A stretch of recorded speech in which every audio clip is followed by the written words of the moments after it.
ठीक है तो बच्चों, सभी बच्चों को नमस्कार। तो बच्चों, आज अपने किंगडम मोनेरा की बात करने वाले हैं। ठीक है कि किंगडम मोनेरा में आते हैं बैक्टीरिया, और बैक्टीरिया में आज वेरी वेरी इम्पोर्टेंट टॉपिक जिसका नाम किंगडम मोनेरा में है न्यूट्रिशन की बात करेंगे कि न्यूट्रिशन बड़ा इम्पोर्टेंट है किंगडम मोनेरा का। न्यूट्रिशन बोले तो पोषण की बात करेंगे कि बैक्टीरिया में कौन कौन सा न्यूट्रिशन का टाइप पाया जाता है। देखो बच्चों, मैं एक बात पहले से ही क्लियर कर देता हूँ कि बैक्टीरिया में सभी प्रकार का न्यूट्रिशन पाया जाता है। ठीक है, अब देखने वाले हैं कि कौन कौन सा इनमें न्यूट्रिशन पाया जाता है। तो बच्चों, इस बात को ध्यान से समझिएगा कि न्यूट्रिशन बैक्टीरिया में दो प्रकार का होता है। एक तो मैंने कहा ऑटोट्रोफिक और दूसरा मैंने कहा हेटरोट्रोफिक। एक तो मैंने कहा बच्चों ऑटोट्रोफिक और दूसरा मैंने कहा हेटरोट्रोफिक। दो प्रकार का न्यूट्रिशन पाया जाता है। अब देखो बच्चों, बैक्टीरिया में जो दो प्रकार का न्यूट्रिशन पाया जाता है, एक तो मैंने कहा ऑटोट्रोफिक और दूसरा मैंने कहा हेटरोट्रोफिक। ऑटोट्रोफिक बैक्टीरिया में जो न्यूट्रिशन का टाइप है ये भी दो प्रकार का होता है। पहला तो मैंने कहा कीमोट्रोफिक या फिर इसी का दूसरा नाम कीमोसिंथेटिक भी कहते हैं। इसी का दूसरा नाम क्या है बच्चों? कीमोसिंथेटिक भी कहते हैं। ठीक है, और तो साथ ही साथ कुछ बैक्टीरिया में फोटो ऑटोट्रोफिक भी पाया जाता है। फोटो ऑटोट्रोफिक न्यूट्रिशन भी पाया जाता है जो कि लाइट की प्रेजेंस में होता है। ये भी बैक्टीरिया में दो प्रकार का होता है। एक तो होता है एन ऑक्सीजेनिक और दूसरा होता है बच्चों ऑक्सीजेनिक प्रकार का न्यूट्रिशन। एन ऑक्सीजेनिक में क्या होता है बच्चों? इसमें कुछ बैक्टीरिया आते हैं, जैसे मैंने कहा ग्रीन सल्फर बैक्टीरिया, या फिर इन्हीं का दूसरा नाम पर्पल, इन्हीं का दूसरा नाम इसी में आते हैं पर्पल सल्फर बैक्टीरिया। कौन आते हैं? इन दोनों में बैक्टीरिया आते हैं। एक तो होते हैं ग्रीन सल्फर बैक्टीरिया, दूसरा होता है पर्पल सल्फर बैक्टीरिया। ये क्या करते हैं बच्चों? यहाँ पर ये वाटर यूज़ ना करके प्रोटॉन के डोनर के फॉर्म में H2S हाइड्रोजन सल्फाइड को यूज़ करते हैं, जो प्रोटॉन को मुक्त करते हैं और साथ में सल्फ़र को मुक्त करते हैं, रिलीज़ करते हैं। यहाँ पर ये सल्फ़र इनका बाई प्रोडक्ट होता है, ये इनका बाई प्रोडक्ट होते हैं। कीमोसिंथेटिक बैक्टीरिया में ध्यान रखो बच्चों, ये क्या करते हैं, किसी भी मतलब कि फूड का ऑक्सीडेशन करेंगे और जिससे एनर्जी रिलीज़ होगी, उस एनर्जी को फिर ये फूड बनाने में यूज़ कर लेंगे। दूसरी बात जो NCERT ने इनके लिए लिखी है, वेरी वेरी इम्पोर्टेंट, ये जो बैक्टीरिया है कीमो ऑटोट्रोफिक, ये मिनरल, क्या बोला बच्चों? मिनरल रिसाइकलिंग में हेल्प करते हैं, लाइक नाइट्रोजन, सल्फर, फास्फोरस और आयरन का रिसाइकलिंग में हेल्प करते हैं। ठीक है बच्चों, ये तो बात रही ऑटोट्रोफिक बैक्टीरिया की। अब देखो, वो बैक्टीरिया जो फूड के लिए किसी दूसरे ऑर्गेनिज्म पर डिपेंड रहते हैं, उन्हें हेटरोट्रोफिक बैक्टीरिया कहा जाता है। हेटरोट्रोफिक में बैक्टीरिया तीन प्रकार के आते हैं, ध्यान से समझिएगा। एक तो आते हैं बच्चों सैप्रोफाइटिक बैक्टीरिया, दूसरा आता है सिम्बायोटिक बैक्टीरिया, और थर्ड नंबर पर आता है पैरासिटिक न्यूट्रिशन आता है। देखो, सैप्रोफाइटिक का मतलब होता है कि इसमें बैक्टीरिया जो डेड सब्सटेंस है या फिर कोई ऑर्गेनिज्म है, उनसे अगर फूड प्राप्त करें तो वो कौन से बैक्टीरिया कहलाएंगे? सैप्रोफाइटिक बैक्टीरिया कहलाएंगे। सीधी सी बात है। देखो, एक जनरल बात होती है, जो अपने आप फूड बनाए वो तो हो गई ऑटोट्रोफिक, जो फूड के लिए दूसरे ऑर्गेनिज्म पर डिपेंड रहे उन्हें कहते हैं हेटरोट्रोफिक। अब देखो, हेटरो में मैंने कहा कि सैप्रोफाइटिक है पहला, यानी कि कि फूड तो दूसरों से लेंगे परंतु डेड सब्सटेंस से लेंगे। इनमें जो आते हैं बैक्टीरिया उनका नाम है एल यानी कि लैक्टोबैसिलस, लैक्टोबैसिलस बैक्टीरिया इसी में आएंगे। आप सब जानते हो कि most common shape of bacteria is bacillus यानी कि रोड शेप होते हैं। दूसरा आता है कि जो एंटीबायोटिक प्रोड्यूसिंग बैक्टीरिया हैं, एंटीबायोटिक प्रोड्यूसिंग बैक्टीरिया है, उनमें न्यूट्रिशन कैसा होता है, सेप्रोफाइटिक होता है। ये बात रही। दूसरा मैंने कहा कि इनमें क्या होता है, सिम्बायोटिक। सिम्बायोटिक में सबको पता है, एक तो आता है राइजोबियम। देखो राइजोबियम ग्राम नेगेटिव टाइप का बैक्टीरिया है जो सभी पल्सेस की रूट में पाया जाता है। और एक आता है अपने पास फ्रैंकिया। फ्रैंकिया बैक्टीरिया है बच्चों, ध्यान रखना, और ये एनलस की रूट में पाया जाता है। एनलस की रूट में पाया जाने वाला bacteria Frankia bacteria. Parasitic bacteria के बारे में ध्यान से सुनिएगा। जैसे अपने को कोई डिसीज़ हो गई, लाइक टाइफॉइड, बोलो क्या कहूँ बच्चों, टाइफॉइड हो गई है, टाइफॉइड डिजीज़ हो गई है। किसी को टिटनेस भी हो सकता है कि नहीं है, या फिर प्लांट में सिट्रस कैंकर हो जाए, सिट्रस कैंकर हो जाए।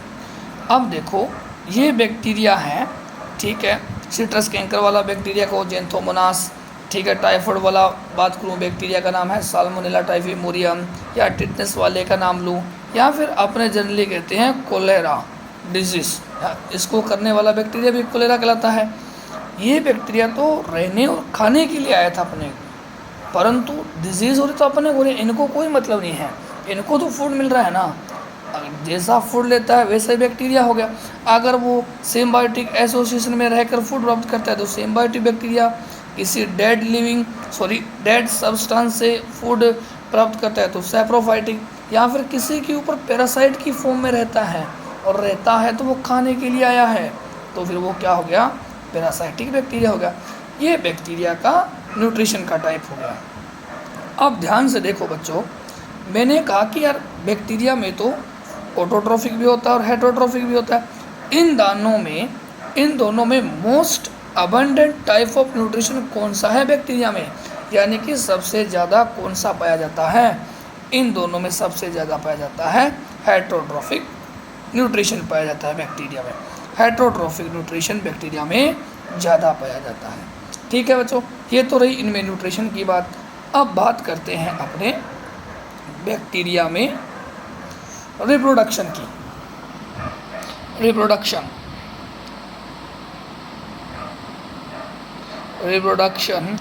इन बैक्टीरिया में रिप्रोडक्शन की बात करते हैं कि कौन सा इनमें रिप्रोडक्शन पाया जाता है। अब देखो बच्चों ध्यान से, मैंने कहा कि बैक्टीरिया में जो रिप्रोडक्शन है ये जनरली दो प्रकार का होता है जो एनसीईआरटी लिखती है। एक तो मैंने कहा सेक्सुअल रिप्रोडक्शन, दूसरा मैंने कहा एसेक्सुअल रिप्रोडक्शन। अब बात यह है कि इन दोनों में जनरली कौन सा पाया जाता है, इनमें पाया जाता है एसेक्सुअल ज़्यादा पाया जाता है, इन दोनों में एसेक्सुअल ज़्यादा पाया जाता है। देखो सेक्सुअल की बात करेंगे बाद में, पहले आप ध्यान से समझो एसेक्सुअल के बारे में। मैंने कहा कि एसेक्सुअल रिप्रोडक्शन दो कंडीशन में पाया जाता है, एक तो फेवरेबल है और दूसरी अनफेवरेबल कंडीशन है। फेवरेबल कंडीशन, दूसरा मैंने कहा अनफेवरेबल कंडीशन है। अगर बैक्टीरिया के पास फेवरेबल कंडीशन है, अगर बढ़िया है, तो ये क्या करता है, बैक्टीरिया बाइनरी फ्यूजन करता है ना। एनसीईआरटी ने डायरेक्ट लिखा है फ्यूजन, और फ्यूजन का मतलब यहाँ पर बाइनरी फ्यूजन है, यानी कि एक बैक्टीरिया है और वो 1 से 2 हो जाएगा, 2 से 4 हो जाएगा। आपको पता है कि बैक्टीरिया 1 से 2 होने में कितना टाइम लेता है? अगर नहीं पता है तो आप जेनेटिक्स का चैप्टर पढ़ें और आपको पता चलेगा। ठीक है, और जेनेटिक्स में कौन सा 2 चैप्टर बोलते हैं अपने, एक तो प्रिंसिपल ऑफ इनहेरिटेंस, दूसरा कहते हैं मॉलिक्यूलर जेनेटिक्स। आपको पढ़ना है मॉलिक्यूलर जेनेटिक्स वाला, ठीक है, तब पता चलेगा कि बैक्टीरिया 1 से 2 होने में कितना टाइम लेता है। ठीक है, तो जनरली बैक्टीरिया में बाइनरी फ्यूजन पाया जाता है। ठीक है। अगर बैक्टीरिया के सामने आ गई है अनफेवरेबल कंडीशन, तो बैक्टीरिया क्या करेगा, स्पोर बनाएगा। क्या बनाएगा बच्चों, स्पोर बनाएगा। ये स्पोर टॉलरेट होता है, मैंने क्या बोला बच्चों, ये स्पोर टॉलरेट होता है टेम्परेचर के प्रति और तो और पीएच के प्रति, यानी कि टेम्परेचर ज़्यादा हो इस पर कोई प्रभाव नहीं पड़ेगा और पीएच कम ज़्यादा हो तो कोई फ़र्क नहीं पड़ेगा बैक्टीरिया पर। अब बात करते हैं सेक्सुअल रिप्रोडक्शन की बैक्टीरिया में। देखो बच्चों ध्यान से, मैंने कहा कि बैक्टीरिया में पहली बात तो ये है कि ट्रू सेक्सुअल रिप्रोडक्शन एब्सेंट है। इनमें ट्रू सेक्सुअल रिप्रोडक्शन नहीं पाया जाता है। सिर्फ और सिर्फ होता क्या है इनमें, सम प्रिमिटिव का मतलब होता है बच्चों आदिम प्रकार का। सम प्रिमिटिव मेथड है इनमें ट्रांसफ़र ऑफ डीएनए, यानी कि इनमें डीएनए का ट्रांसफ़र होता है, बात ही ख़त्म। बस एक बैक्टीरिया से दूसरे बैक्टीरिया में या फिर किसी बैक्टीरिया में किसी तरह से बाहर से डीएनए आ जाए, यानी कि ये कोई एक बैक्टीरिया है, ठीक है, इसमें बाहर से बस डीएनए आ जाए, चाहे कैसे भी आए, वो सेक्सुअल रिप्रोडक्शन मान लेंगे। मैंने कहा कि ट्रू सेक्सुअल रिप्रोडक्शन नहीं पाया जाता है क्योंकि इसमें गैमेट नहीं बनते हैं। गैमेट नहीं बने हैं तो जाइगोट भी नहीं बने। अब देखो बच्चों, पहले सेक्सुअल रिप्रोडक्शन की बात कर रहे हैं। अब क्या होता है कि यार सेक्सुअल रिप्रोडक्शन इसमें 3 टाइप का होता है, 3 टाइप्स का। कौन कौन सा? एक तो मैंने कहा ट्रांसफॉर्मेशन। क्या बोला बच्चों? ट्रांसफॉर्मेशन। ये ट्रांसफॉर्मेशन एक साइंटिस्ट था जिसका नाम ग्रिफिथ था, इसने बताया था, ठीक है। इसने क्या कहा कि अगर डीएनए इंटर कर जाए बैक्टीरिया में, DNA inter into bacteria from medium से किस में आ जाए, बैक्टीरिया के अंदर डीएनए आ जाए तो वो ट्रांसफॉर्मेशन कहलाता है। दूसरा मैंने कहा ट्रांसडक्शन, ये भी एक प्रकार का सेक्सुअल रिप्रोडक्शन है। इसमें क्या आता है कि डीएनए इंटर तो कर रहा है बैक्टीरिया में, DNA inter into bacteria through virus. क्या बोला बच्चों? वायरस के थ्रू अगर डीएनए बैक्टीरिया में आता है तो वो ट्रांसडक्शन कहलाता है। तीसरा कॉन्जुगेशन। इसमें क्या होता है कि बच्चों ध्यान से देखें, मैंने कहा कि ये एक बैक्टीरिया है, ये एक बैक्टीरिया है, ध्यान से देखें। और बैक्टीरिया का ये इर्रेगुलर शेप का डीएनए, जिसे मेन डीएनए कहते हैं न्यूक्लियोइड, ये एक इसका extra double standard circular DNA जिसे प्लाज्मिड कहते हैं। क्या कहते हैं बच्चों? प्लाज्मिड। ये रही इसके पास ट्यूब लाइक स्ट्रक्चर, पिलाई कहते हैं। एक बैक्टीरिया और है जिसके पास भी पिलाई है, ये भी क्या है? पिलाई है। ये इर्रेगुलर शेप का न्यूक्लियोइड है और ये इसका एक्स्ट्रा क्रोमोसोमल डीएनए जिसे प्लाज्मिड कहते हैं। इस प्लाज्मिड को मान लो अपनों ने बोला एफ प्लाज्मिड। अब क्या होगा, ये पिलाई एक कॉन्जुगेशन ट्यूब बना लेगी, जैसे कि ये मैंने आपके सामने एक ट्यूब बनाई है, देख रहे हो ऐसे। ये इसका इरेगुलर शेप का डीएनए न्यूक्लियोइड, ये इसका प्लाज्मिड, और ये इसका न्यूक्लियोइड और ये इसका मान लो प्लाज्मिड है। अब क्या होगा, ये जो प्लाज्मिड है वो इससे इसमें चला जाएगा, ट्रांसफ़र हो गया है, बिल्कुल हो गया है ट्रांसफ़र। तो आप अब क्या बोलोगे? ये कॉन्जुगेशन हो गया है। ये क्या हो गया बच्चों? कॉन्जुगेशन हो गया है। ये कॉन्जुगेशन ट्यूब के द्वारा कॉन्जुगेशन हो गया है। यहाँ पर बैक्टीरिया में इसके रिप्रोडक्शन और न्यूट्रिशन की बात हो गई है। ठीक है बच्चों, इतना आपके लिए मोर देन सफिशिएंट है। तो बच्चों आज के लिए मात्र इतना ही, बाकी बातें अगली क्लास में। जय हिंद, जय भारत।